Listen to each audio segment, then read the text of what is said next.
স্বাগত খেলাযোগে আপনাদের সাথে আছি আমি ফাইম রহমান। আবারও চ্যাম্পিয়ন্স ট্রফির রাজা ভারত দুবাইয়ে ফাইনালে নিউজিল্যান্ডকে 4 উইকেটে হারিয়েছে টিম ইন্ডিয়া। প্রথমে ব্যাট করতে নেমে 7 উইকেটে 251 রান করে নিউজিল্যান্ড। জবাবে রোহিত শর্মার 76 রানে জয় তুলে নেয় ভারত। রহমান পেয়ারের রিপোর্ট। ভেলকি দেখালেন ভারতীয় স্পিনাররা, স্পিন চতুর্ভুজে জব্দ কিউইরা। বরুণ, কুলদীপ, আকসার, জাদেজা 4 স্পিনার হাত ঘুরালেন 38 ওভার। 144 রান খরচায় করেছেন 5টা উইকেট শিকার। 2023 সালের ওডিআই বিশ্বকাপের ফাইনালে উঠেও ঘরের মাঠে অস্ট্রেলিয়ার কাছে হেরেছিল ইন্ডিয়া। সেই ক্ষতে কিছুটা প্রলেপ দেওয়ার মৌকা চ্যাম্পিয়ন্স ট্রফির গ্র্যান্ড ফিনালে। দুবাইয়ে টস জিতে নিউজিল্যান্ড ব্যাটিংয়ে। কিউইদের শুরুটা দুরন্ত। প্রথম 5 ওভারেই 37 রান তুলল। 57 রানে ভাঙে উদ্বোধনী জুটি। উইল ইয়াং এর উইকেট তুলে নেন বরুণ চক্রবর্তী। কুলদীপ যাদবের বলে আউট বিপজ্জনক রাচিন রবীন্দ্রা। 37 রান করে তার ফেরা। 11তম ওভার থেকে দুই প্রান্ত থেকেই স্পিন আক্রমণ শুরু করে ইন্ডিয়া। 43 ওভার পর্যন্ত বল করেন বরুণ, কুলদীপ, আকসার ও জাদেজা। ভারতীয় স্পিনারদের সামনে খেই হারায় কিউই ব্যাটাররা। একে একে কেন উইলিয়ামসন, টম লেথাম ও গ্লেন ফিলিপসের ফেরা। ভারতীয় ফিল্ডাররা ফাইনালে ক্যাচ ফেলেছেন 4টা। ড্যারিল মিচেল ব্যাট করেন টেস্ট মেজাজে। 50 পূরণ করেন 91 বলে। শেষ 5 ওভারে নিউজিল্যান্ড 50 রান তুলেছে। 39 বলে ব্রেসওয়েল 50-র দেখা পেয়েছে। 251 রান নিউজিল্যান্ডের বোর্ডে। জবাবে কাপ্তান রোহিত শর্মার ব্যাটে উড়ন্ত শুরু করে ইন্ডিয়া। ড্যারিল মিচেল শুভমান গিলের কঠিন ক্যাচটা নিতে পারলেন না। 10 ওভার শেষে বিনা উইকেটে 64 ভারতের সংগ্রহটা। চমৎকার ব্যাটিংয়ে 41 বলে 50 পূরণ করেন রোহিত শর্মা। 5-4-এর সঙ্গে হাঁকালেন 3টি ছক্কা। 105 রানে ভাঙে ভারতের উদ্বোধনী জুটি। ফিলিপস যেন বাজ পাখি। 31 রানে গিলের ইনিংসের ইতি। ফাইনালের মঞ্চটাকে সাজিয়ে রেখেছিলেন বিরাট কোহলি, কিন্তু পূর্ণতা দিতে পারলেন না তিনি। মাত্র 1 রান করেই ব্রেসওয়েলের বলে আউট কোহলি। কিউই স্পিনারদের বিপক্ষে ভুগতে শুরু করে ইন্ডিয়া। রাচিন রবীন্দ্রার বলে 76 রান করা রোহিত শর্মা কাটা। এরপর 48 রান করেন শ্রেয়াস আইয়ার। তিনি সেন্টনারের শিকার। আর অহেতুক ঝুঁকি নিয়ে ফিরলেন আকসার। তবে ভারতকে ম্যাচেই রাখেন KL রাহুল আর হার্দিক পান্ডিয়া। শেষ পর্যন্ত দুরন্ত জয় তুলে নেয় team India. Men in blue আবারও চ্যাম্পিয়ন্স ট্রফির রাজা। রহমান পেয়ার 71। রোহিত শর্মা ক্যাপ্টেন্সির অযোগ্য, নেই আগের মতো ধার, দলে ওভার রেটেড প্লেয়ার। একদিন আগ পর্যন্ত এমন কথাই ঘুরেছে ভারতীয় মিডিয়ায়, কিন্তু সময় খারাপ গেলেও ক্লাস যে পার্মানেন্ট তা আরও একবার স্মরণ করিয়ে দিলেন টিম ইন্ডিয়া ক্যাপ্টেন। নিউজিল্যান্ডের বিপক্ষে মেগা ফাইনালে কিউইদের রীতিমতো শাসন করলেন। রোহিতের কামব্যাক ইনিংসের বিস্তারিত পার্থবণিকের রিপোর্টে।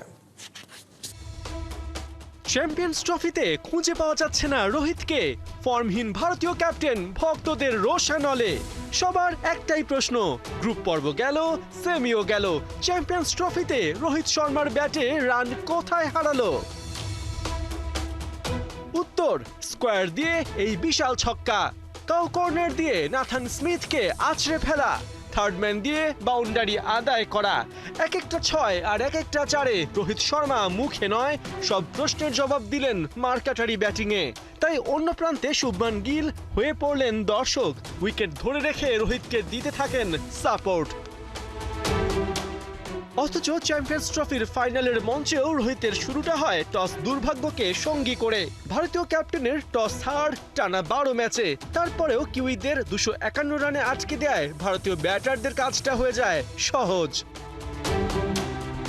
লক্ষ্য তাড়া করতে নেমে কাইল জেমিসনের দ্বিতীয় বলেই রোহিতের বিশাল ছক্কা বুঝিয়ে দেন এই ম্যাচে ওর টার্গেট ওই শিরোপা। পরের ওভারে ওরারকের উপরেও চড়াও হন রোহিত। 2 বাউন্ডারিতে কাঁপিয়ে দেন কিউইদের ভিত।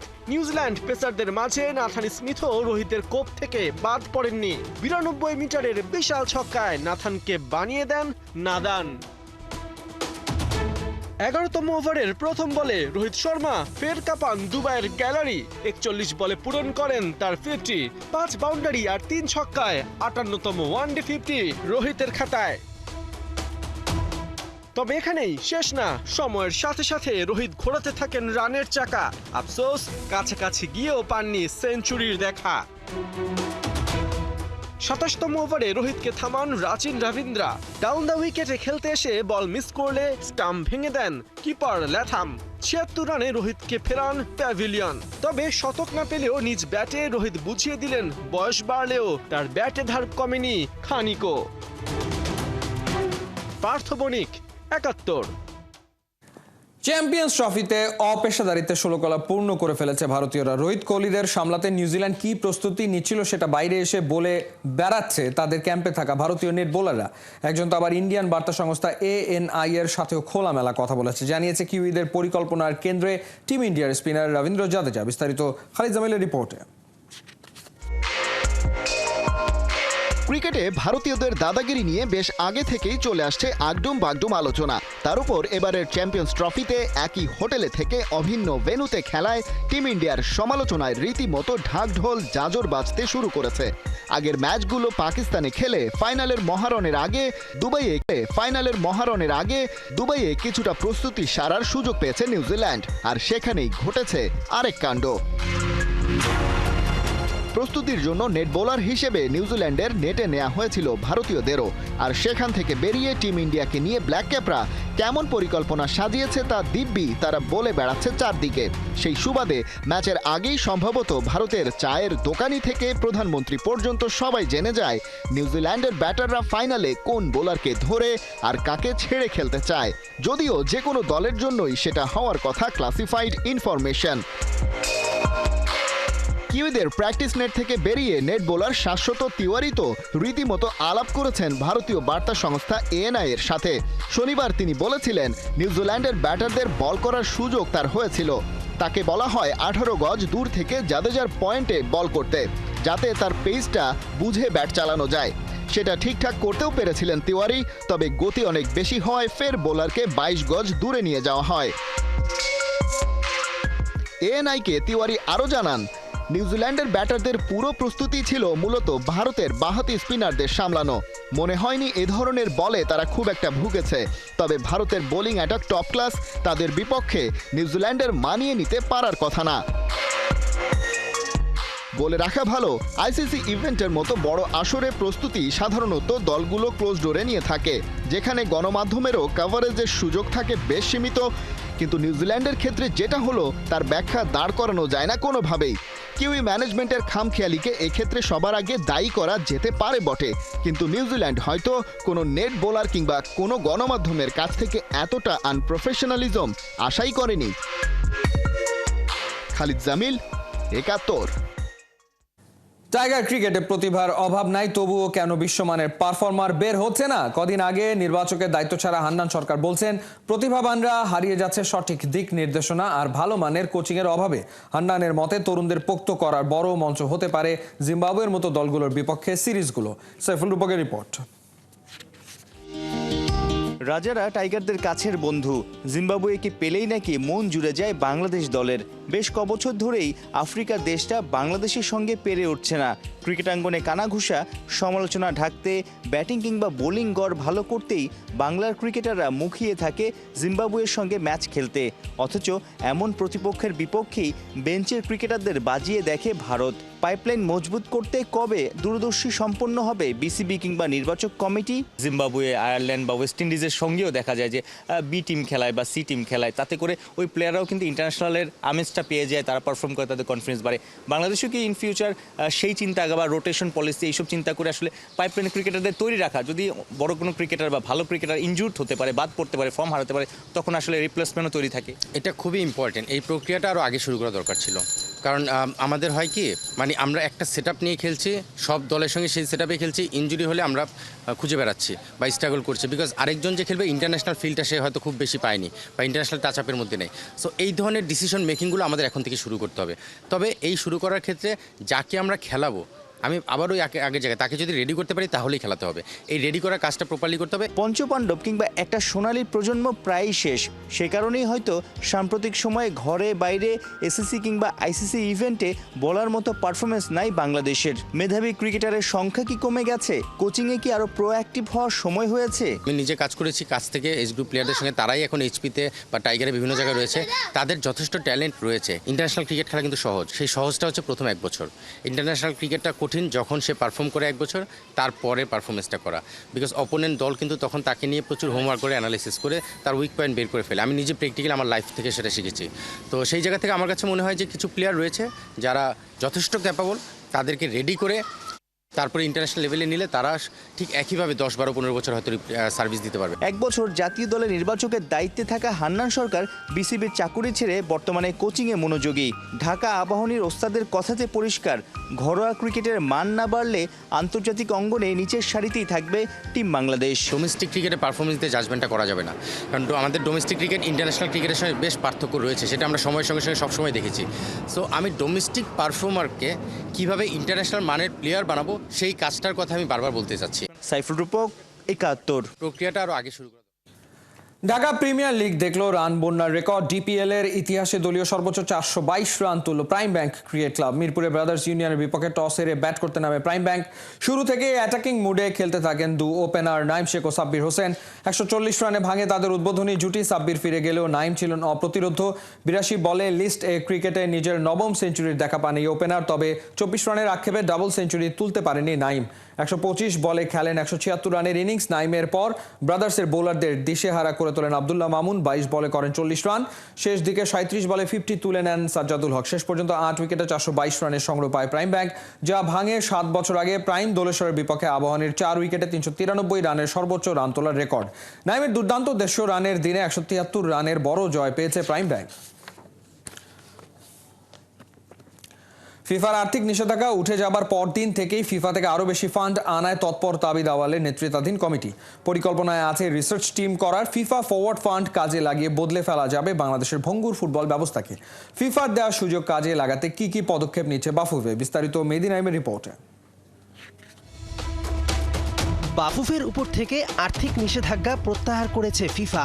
নতুন বাংলাদেশে ফুটবল প্রেমীদের জন্য এ এক মহা সুখবর। কিন্তু তার চেয়েও বড় দুঃসংবাদ, 2018 সাল থেকে এই খবর বাংলাদেশের মানুষকে জানতে দেননি কাজী সালাউদ্দিন। দেশের সঙ্গে প্রতারণা নয়তো কি? দুঃখজনক যে ওনারা যে ফিডব্যাকগুলো দিচ্ছিল, ফিডব্যাকগুলির মতো কমপ্লাই হয়নি বলেই সেটা কন্টিনিউ করেছে। নাহলে আপনি দেখেন 2018 হয়েছে, 6 বছরে হয় নাই। তাবিদ আওয়াল সাহেব 100 দিন এটা করেছেন। সাধারণত রেস্ট্রিকশনে থাকা কোনো দেশ পুরোপুরি অনুদান কোনোদিনই পেতে পারে না, বিকজ ওদের এত কমপ্লাইন করে যেতে হয়, আলটিমেটলি ওরা পুরো ফান্ড ইউজ করতে পারে না, যেটা দুঃখজনক হলে সত্য যে গত 6 বছর হয়েছে। ফুটবলে সমৃদ্ধ হতে টাকা লাগে, ওয়ার্ল্ড ফুটবল সে কথাই বলে। কাজ দেখিয়ে আরও টাকা আনার সুযোগ দেয় ফিফা। প্রশ্ন হচ্ছে, বাংলাদেশ এই সুযোগ কাজে লাগাতে কি কি পদক্ষেপ নিচ্ছে? আমি একটা ছোট্ট উদাহরণ দিয়ে বলি। আমাদের নারী দল রিসেন্টলি আপনার ইউএইতে খেলে এসেছে, আপনারা জানেন। তো আমি খেলা দেখতে গিয়েছিলাম, প্রথম খেলাটা আমি ওদের দেখলাম যে ইউএই ফেডারেশনের পাশে আমাদের এখানে যেরকম পিচ, এরকম ওদের অনেকগুলি পিচ আছে, 2টা পিচ আছে পাশাপাশি। একটাতে প্র্যাকটিস দিল, একটাতে আমাদের খেলা হলো। ফ্লাড লাইট দেওয়া, খুব সুন্দর। আমি তখন চেক করলাম যে ওদের পিচ আইডিয়া যাওয়ার জন্য, দেখলাম যে ওই ফ্লাড লাইটটা কিন্তু ফিফা ফরওয়ার্ড প্রোগ্রাম থেকে দেওয়া। সো এই ধরনের ফিফা বিভিন্ন মেম্বার অ্যাসোসিয়েশনকে বিভিন্নভাবে সাপোর্ট দেয়। বাফুফে যদি একটা রিসার্চ টিম বানায়, তাহলে তারা মডার্ন ফুটবল অবকাঠামো বিশ্লেষণ ও নিরীক্ষা করে বাফুফেকে প্ল্যান জমা দিতে পারবে। ফিফা ফরওয়ার্ডের মাধ্যমে বাংলাদেশ পেতে পারে শত কোটি টাকার ফান্ড। সেই পরিকল্পনায় হাঁটতে পারে সভাপতি তাবিদ আওয়াল। আমাদের একটা সেপারেট টিম ডেডিকেট করতে হতে পারে এই ধরনের কাজ করার জন্য। আমি বিশ্বাস করি এটা আমাদের ওনাকে বলতে হবে না, এটা উনি করবেন, আমি এটা দৃঢ়ভাবে বিশ্বাস করি এবং ইনশাআল্লাহ আপনার সামনে দেখবেন। অতীতে ফিফার দেয়া টাকা এক খাত থেকে অন্য খাতে ব্যবহারের জন্য সাজা পেয়েছে বাফুফের একাধিক কর্তা। ভবিষ্যতে এমন হবে না সে নিশ্চয়তা নেই। সেই ঝুঁকি এড়াতেই ফিন্যান্স কমিটি নিজের কাছে রেখেছেন তাবিদ আওয়াল। বিকজ ফাইন্যান্সিয়াল রেস্ট্রিকশন থাকা একটি মেম্বারের প্রেসিডেন্ট হয়ে আমি কখনোই গর্বিত নয়। এটা তাবিদ আওয়ালের স্পষ্ট বক্তব্য ছিল আমাদের ইসি মিটিংয়ে, এবং আপনারা দেখেছেন যে সে কারণেই কিন্তু ফাইন্যান্স কমিটির চেয়ারম্যান তিনি নিজে হন, শুধুমাত্র এই জিনিসটাকে ব্যক্তিগত উদ্যোগে ড্রাইভ দিয়ে এটা থেকে উঠে আসার জন্য। মেহেদী নাইম, 71। সতীর্থদের সাথে মেসির সম্পর্ক বরাবরই মধুর, তবে এবারে অবাক করার তথ্য দিলেন তারই সতীর্থ পারদেস। মেসি নাকি তার সাথে কথা বলেনি পাক্কা 3 মাস। কি সেই কারণ জানিয়েছেন পারদেস। এদিকে লিওর ফিটনেস নিয়ে কথা বলেছেন ইন্টার মায়ামির manager Javier Mascherano. Major league সকারে সোমবার শার্লটের বিপক্ষে মাঠে নামবেন কিনা জানিয়েছেন সেই আপডেট। কোহিনুর কণা রিপোর্ট। পেনাল্টি শুটআউটে গঞ্জালো মন্তিয়াল 4 নম্বর শটটা নিলেন।